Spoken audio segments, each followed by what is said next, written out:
It's Michelle, otherwise known as Drum. I'm a running coach with Team Drum Coaching, and this is the Team Drum Show! Today, we're going to be talking about the 5 best practices for running while on vacation. I was lucky enough to travel quite a bit this summer, and I kept notes along the way so that I could share them with you today. Before we get into those 5 best practices, though, let's talk about why you should run on vacation.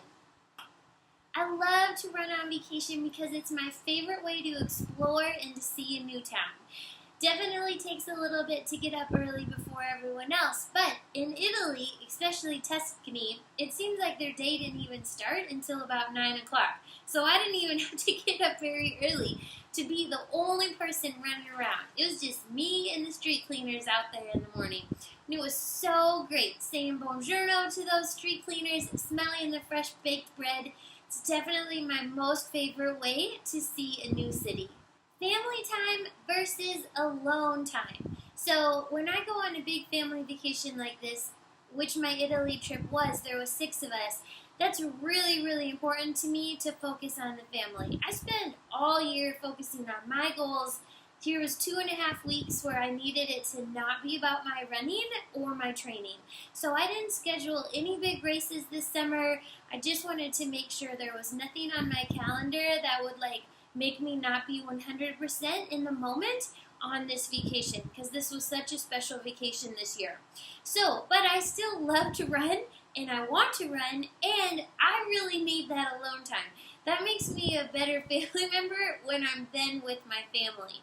So I would get up, like I mentioned, early every morning and run before anyone else had woken up. Sometimes my dad had woken up and he was going down to get some coffee and pastries for the rest of the family, but typically everybody else was still asleep. So I would sneak out and I would just find myself on the narrowest, steepest streets in these Tuscany towns, having no real idea where I was going, just running up and down and up and down. It was crazy. I kept smelling. This one store always had fresh baked bread in the mornings. The women would be out hanging up their laundry because most of them don't have dryers. It was just such a great way to get that alone time, explore the new city, and then when I got back, everyone was just starting to wake up, and I felt I got my introvert time done with, and I was ready for family time the rest of the time. So, how did I choose where I was going to run? Wasn't I scared of strangers, animals, creepy people? Yes, let's talk about all that. So my 5 best practices for running on vacation. Number 1, where to run. The night before, I would always check out on Strava and I would see where any segments are. I didn't have my laptop with me, so I couldn't check the heat mapping or anything like that, but I would just look for segments and I would see where people had made segments in this new town.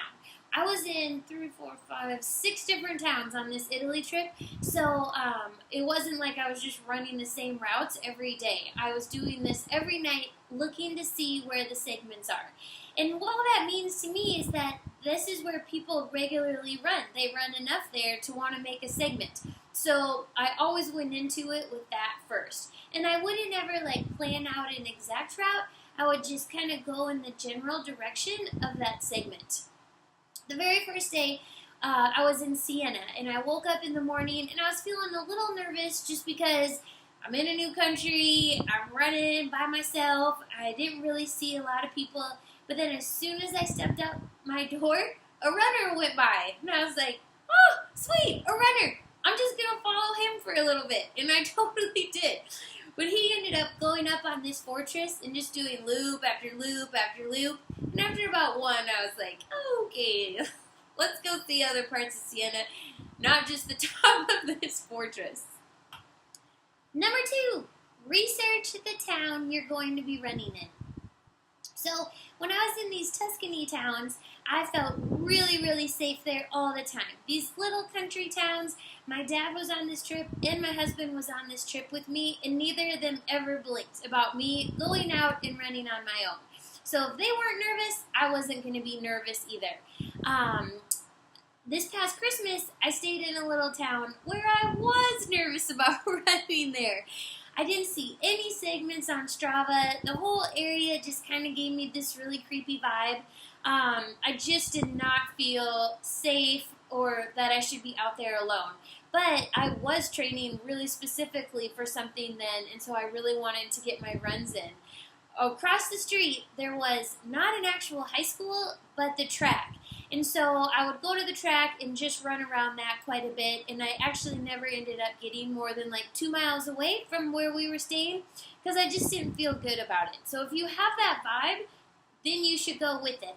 But if it's known to be a safe place and you're just feeling nervous, kind of like when you first start running in the dark early in the mornings and it's always a little creepy, but then you get used to it, and now honestly it's my favorite time to run, is when it's still dark. Just try to get over that fear because it will be so worth it. Of course, if you have the weird vibes like I did at Christmas in that town, then you should definitely go with your guts. Number 3, what to carry on your run when you're on vacation. So I rarely carry my phone with me when I run at home. But on vacation, I carried it with me every single day. I have an awesome koala clip. It goes behind my sports bra, and I would put it in there. And I also would carry my driver's license with it and a couple dollars or euros or wherever I am, just in case. I like to have the phone mostly for pictures because I'm running in a new area and I want to take pictures, but also for safety in case I need to call in case of emergency, and thirdly, in case I get lost. I typically feel really comfortable about just running wherever and using a good sense of direction to get back home.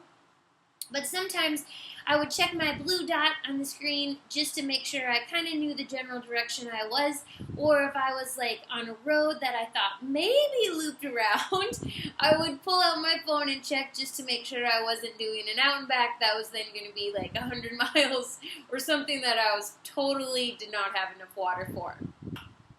In Cortina, when we were up in the mountains, I wanted to do a longer trail run, like 2 or 3 hours, so I brought a lot more stuff for that run. I wore a little bit of a day pack because I didn't have my, actual trail running pack with me, so I just used a day pack and cinched it up really tight, but I brought a ton of water on that one, a bunch of food, my rain jacket, my phone, anything that I thought I might need, because in the mountains you just absolutely have no idea. The conditions can change in an instant, and because I was going to be alone, I did not want to be unprepared.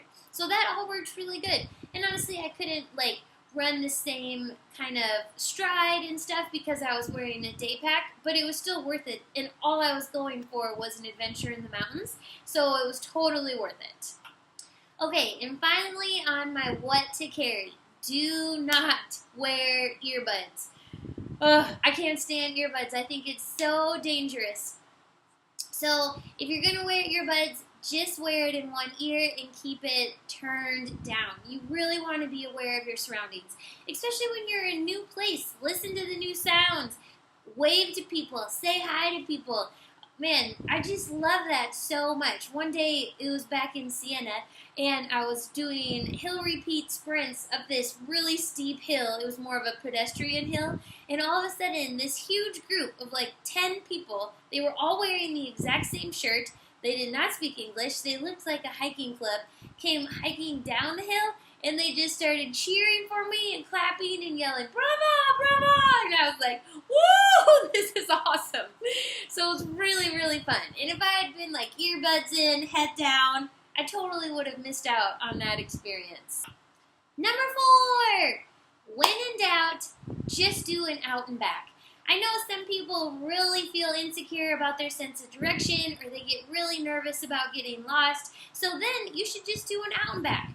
Run out.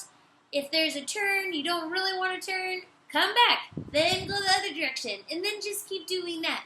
And I think when you do that a little bit more and a little bit more, you'll start to just get your feet under you and feel a little bit more comfortable about maybe making a left turn or maybe making a right turn, and trusting yourself that you can find your way back. And again, if you have your phone with you, then you can check your blue dot and see. If you just run 2 miles and not stress about where you're going, then you know you're only 2 miles from home. Then you can get your blue dot out and go from there. I like to do loops.